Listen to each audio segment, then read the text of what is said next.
Boom, boom, ch. Boom, boom, ch. It also stops blades when it comes up here for a knife fight. So if you got a knife coming, you can parry away and counter back. I won't get you. I know how to fight with this thing. The fire started up here at SHOT Show with Matt Grant. Buck under these conditions. Tracked him down. We hogtied him. Well, not really. We're kind of like rooming together, but even still, we hardly saw each other this it's true. entire show. We were like ships in the night. Yeah. Check that out. You can cut me all you want. I'm full of blood. And I've come back very strong, as you can tell. I mean, I was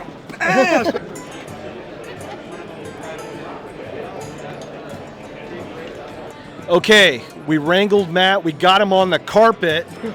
Down on the ground. G-rated. Todd Hoffman from the hit show Gold Gold Rush. Rush, man. Discovery, Woo. baby, yeah. Yeah, heck yeah. I can't believe Todd, we're it's a on pleasure. Wingman 115. Neither can I. Tell us about your show and tell us like... Oh, you're going to interview me? Yeah, man. I'm going to ask you some stuff. So this is like the reverse of the yeah, dirt why before not, your man? show. 20 minutes later, he comes back into my office and puts a drawing on the desk.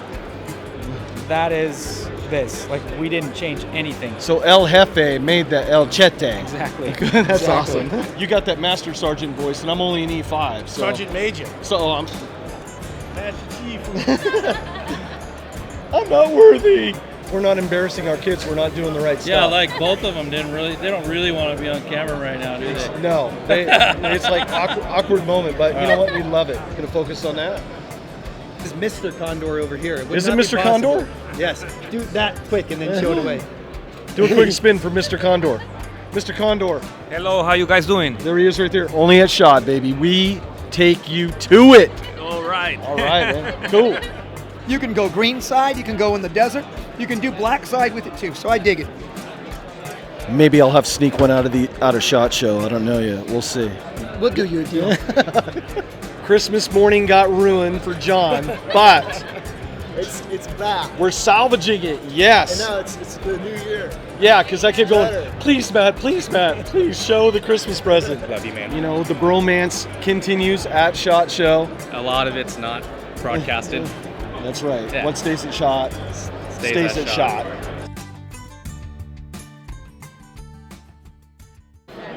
Fitness for me is a way of life. It's not a lifestyle. Styles come and go. Right. Way of life. It goes back to my martial art training and Zen Buddhist background. Why Zen Buddhism works so well for me, it's a practical way of using discipline to set yourself free. You use your precepts of attentiveness into how you eat, Right. how you train, how you conduct yourself and talk to people, how you also have self-talk and self-concept when you look in the mirror. I have no regimen. I think of precepts. I think of athletic endeavors. Do I need to be, am I working on my running? Am I working on my climbing? Am I working on my martial art? Am I working on my VO2 max and conditioning?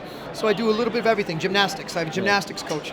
I am connected with Sorenex, Bert Soren, the leader in manufacturing the highest end training equipment in the world. I am doing a business with him with the center mass bells. They look like cannonballs, and the handle is inside the cannonball. Oh, nice. The lip is smooth, so you can use it as a wood chopper as well, presses, snatches, all kinds of things like that. Are those items currently out, or are they They're going to be out. released? They're out now, but we're developing a certification and a triple threat protocol in which people can be trained in their basics, trained in the advanced skills, and then become certified trainers themselves. Look at Sorenex. You'll be very impressed with what they do. Cool. So in a way, I'm not doing anything that I have not been doing since I was 11 years old. I love hanging out with my friends and working with my friends. I love going on adventures, and I love staying really strong and really fast so I can do everything just a little bit better than other people. There's a lot of folks out there that are new to the genre. YouTube, even though it's been around 10 years, is still relatively new. There's other mediums with video. Do you have any advice for that young guy, young gal, looking to maybe do some sort of outdoors channel, some inspiring things that you've learned along the way that may help them? Yeah, I mean, first and foremost, find your niche. Secondly, don't give up. Don't quit. The only way I've gotten to this point is I've just never given up. I've always just worked all the way to the end. I tell people on the Super Slam, you don't get one animal, you don't get the Super Slam, you get one animal at a time. Right. You don't eat an elephant, you eat one bite at a time. That's just kind of how it works. And when you start talking about production, you've got to be a storyteller. So you have to think about the story, and you tell the story one sentence at a time. You tell the story with video one shot at a time, and you have to build that story. And if you have a niche and you have a passion to do what you're doing, that passion will show through in your work if you don't quit and you work hard at it. And I think if you keep all those things in mind, and just, if you don't get as many clicks as you want, if you get negative feedback on your video, learn from that. Don't take it as a negative. Turn negatives into positives. That's how you become successful. Sometimes you blow a stock, you blow a shot. I've blown a lot of them. But if I just quit and throw down my bow and pick up a gun and shoot the animal, I'm not a bow hunter anymore. That's not what I want to be. So that's what you have to think about. One of the latest shows, most of the crew left you. Yeah. It was a pretty dark time. I mean, that summer was really, really tough. But you know what?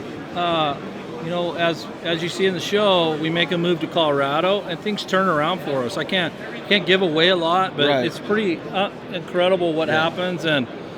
But you know what? I spent a lot of time praying, and it was a good time to learn. It seems like you can learn the most when the chips are down.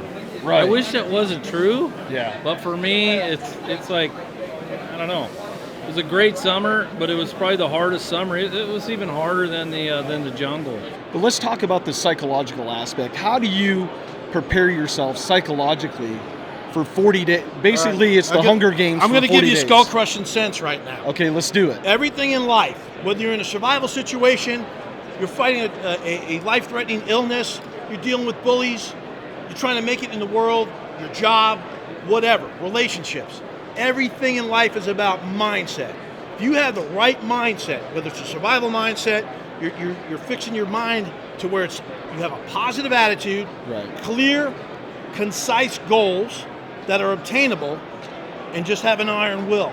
And you can get through anything. And I preach that. So when you're out in a bad day, life's gonna suck. You have to become comfortable being uncomfortable. Embrace the suck and understand that there are people in this world going through worse things than you, but your life depends on it. So to survive the wild, you have to become the wild. Everyone wants to be a beast until it's time to do what beasts do. And so that's the only way I know how to roll, is being very aggressive, and people are like, you're wasting energy. No, my survival strategy is dominate. If I can dominate the environment and use the resources that God provided for us and be thankful to him for them, yeah, sure, if I kill a little animal, I'm going to be happy he sacrificed for me, but for me, God's the one. I fear not, for he guides my steps. Amen, brother. And that's the God's honest truth. And so everyone says, hey, going out on these challenges, you're going to take years off your life. I say you add years to your life. You never start living until you've been faced with death right in the eye. That's when you know you're living. And for these things, I've evolved as a better man, a more capable survivalist, and I've grown closer to God. And I couldn't get any of these things done without the support and love of my family.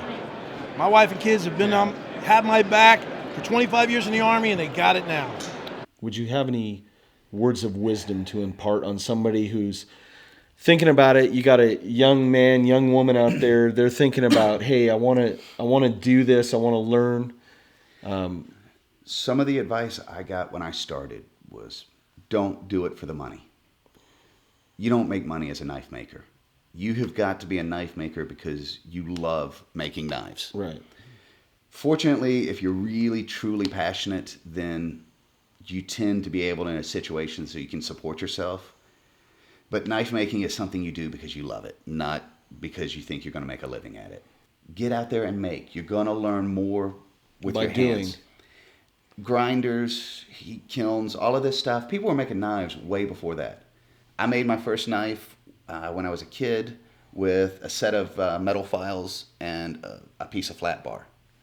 If that's the only resources you have, start using them. You're going to learn more by doing than you are by reading or listening or watching videos. Or so get out there, give it a try, make something, test it. If it works, great. If it doesn't, that's even better because you just learned more. But get out there and do it.